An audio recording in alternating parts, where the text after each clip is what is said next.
Hey everybody, so I'm a gouache artist. I've been a gouache artist for 4 years. I've had my work shown in galleries. I've had my floral work shown. I've had portraits shown in galleries, and one of the first gouache pieces that was done in Himi Mia gouache was shown in a gallery in Mexico. And also Himi Mia portraits that I did 2 years ago were shown in a gallery in Dallas.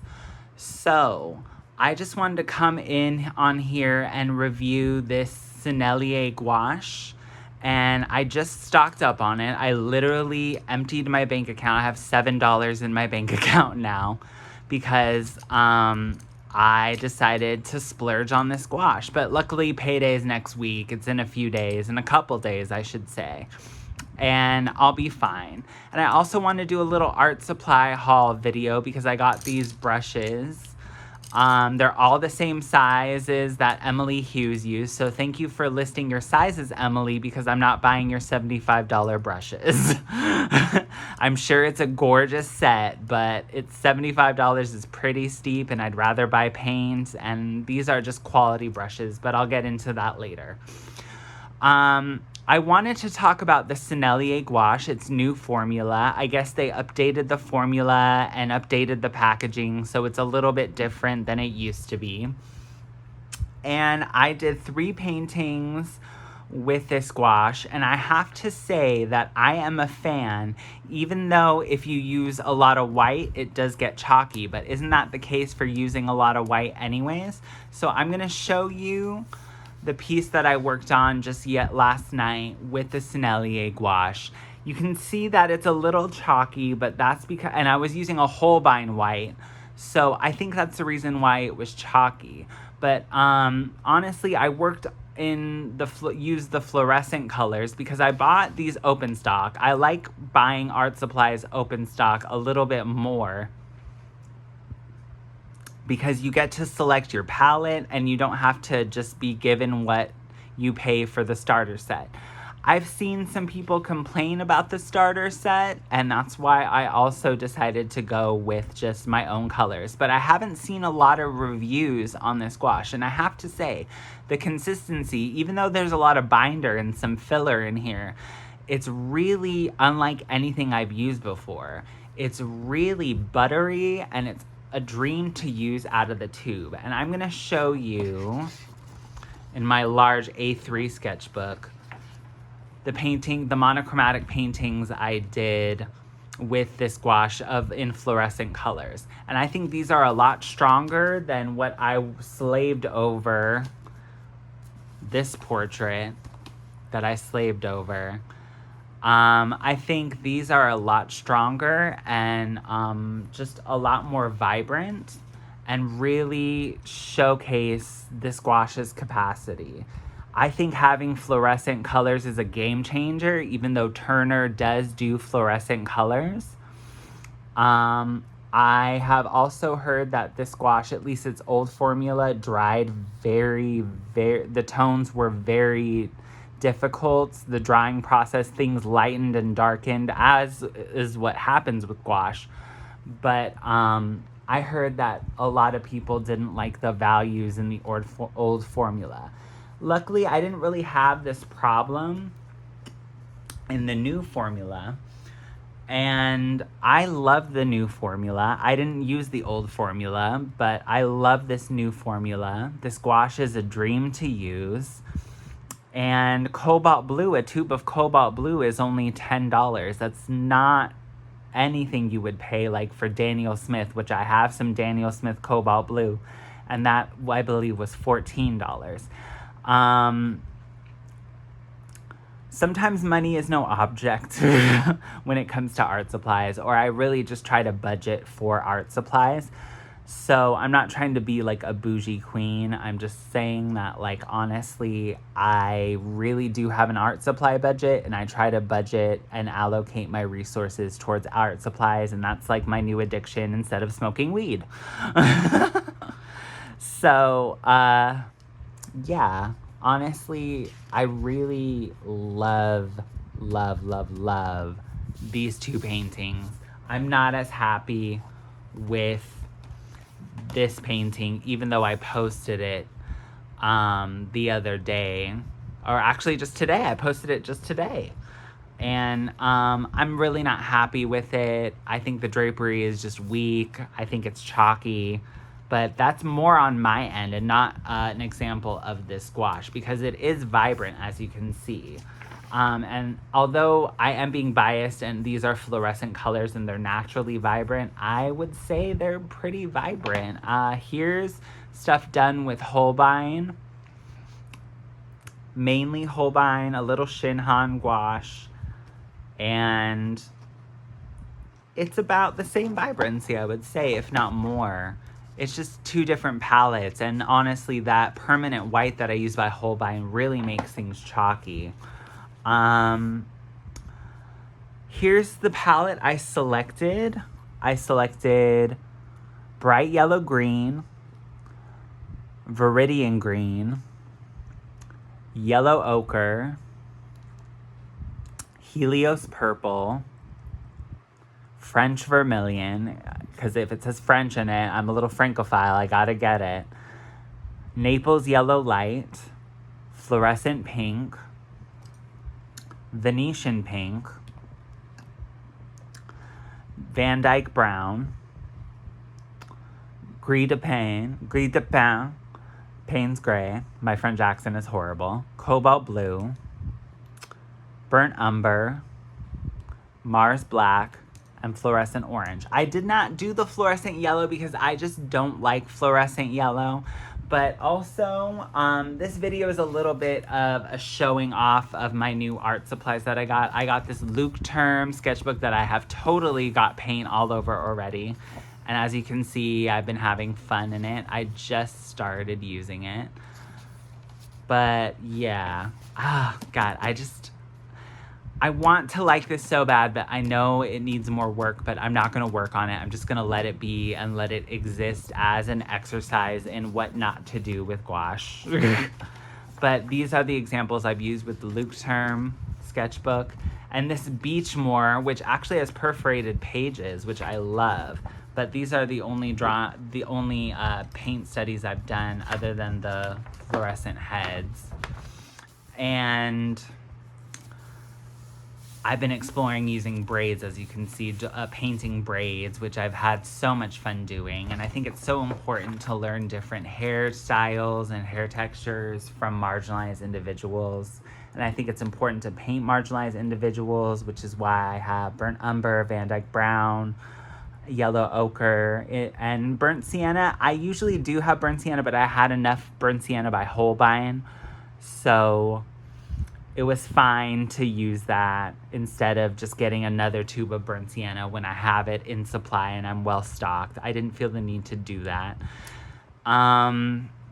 These brushes from Jackson's, I also haven't seen a lot of reviews from these brushes from Jackson's, but this is the Icon.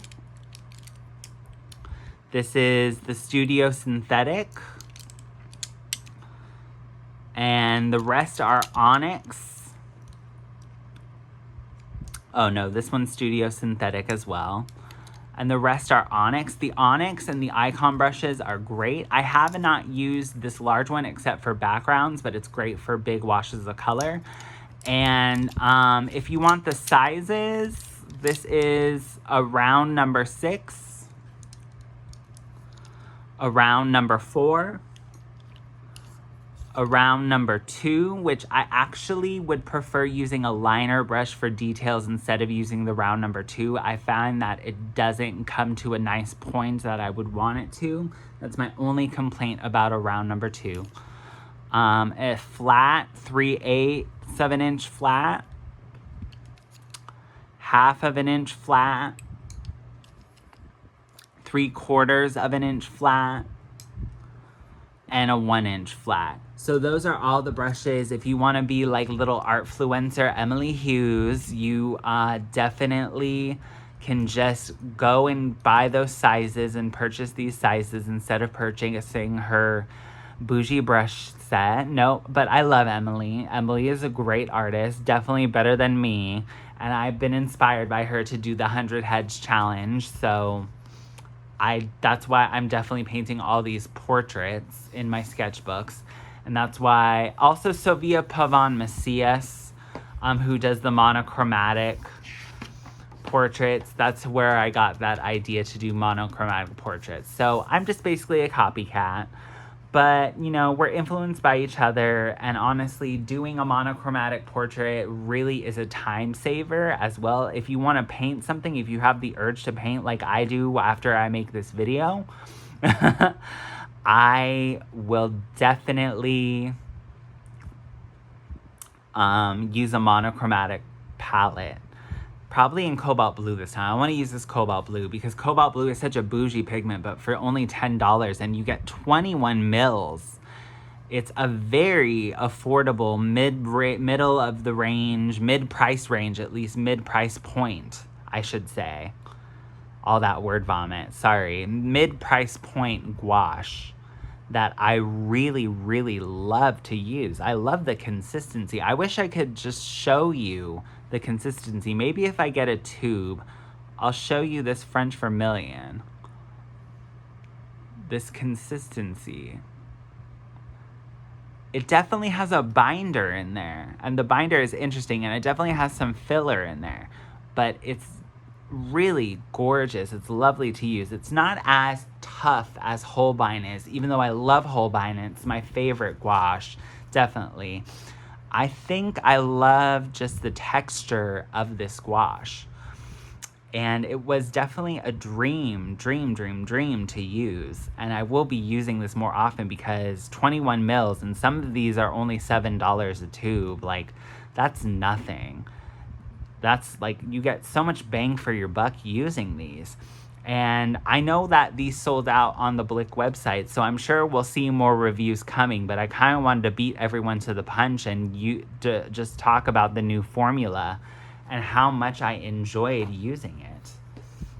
And these sketchbooks, the Leuchterm, I would recommend the Leuchterm. This held up to a lot of water. This held up to a lot of water, and even though the page is a little buckled and it's a little wrinkled on the back, honestly, it's a great sketchbook for using hard washes of color and a lot of water if you tend to use a lot of water. I love this guy and his cornrows. Isn't that so cool? I love it. And the gold that I put, that's a another French brand other than Sennelier called Linnell by Le Franc Bourgeois. And I love the Linnell gouache, but I had to travel to France to actually get it. And it's the gouache that Matisse used. I'll show you a tube if I can. But I don't think I have one right on me this second. I was using the vermilion because I needed a more like scarlet leaning vermilion than an orange leaning vermilion that the Sennelier had. But I love this French vermilion. It's going to be great if to use the Zorn palette. Definitely. But yeah, that's my review. That's my haul of the supplies that I've been recently got over the last 3 weeks that I spent a lot of money on. If you have the budget, splurge, make a budget, try to save up for a budget, and buy open stock. And you should only buy 3 colors open stock if you really want to try something. And I know that, but I wanted to get the Matisse colors. The Monet colors. Oh my God. They have a Monet set that's an introductory set.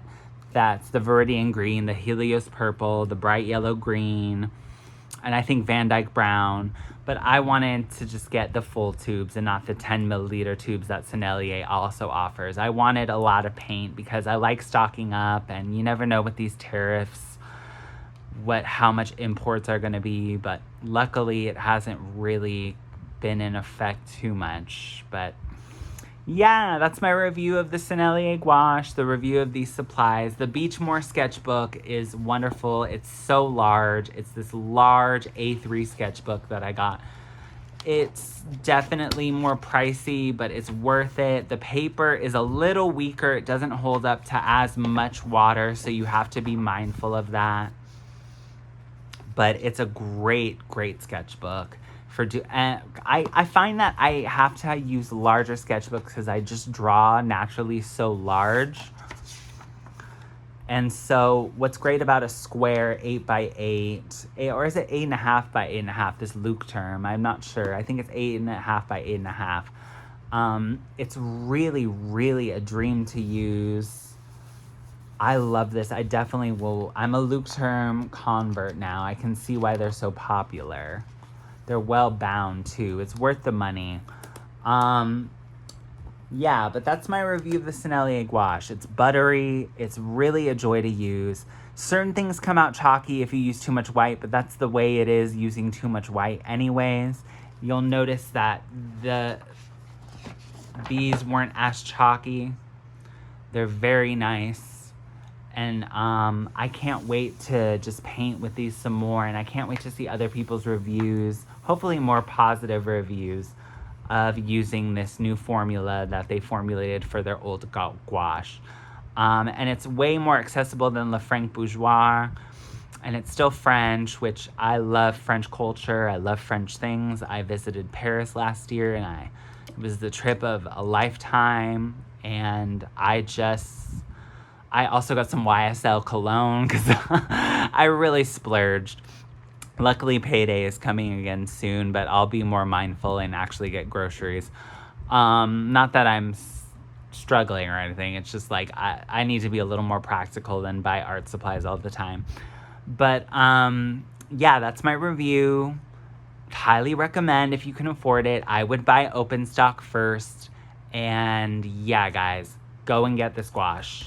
And go and get these sketchbooks. And go and get these brushes. Don't give Emily Hughes your money if you can't afford a $75 brush set. Just get the sizes that I listed from Jackson's, and you'll have a copycat of her brush set with brushes that work just as that are just as comparable to her brushes.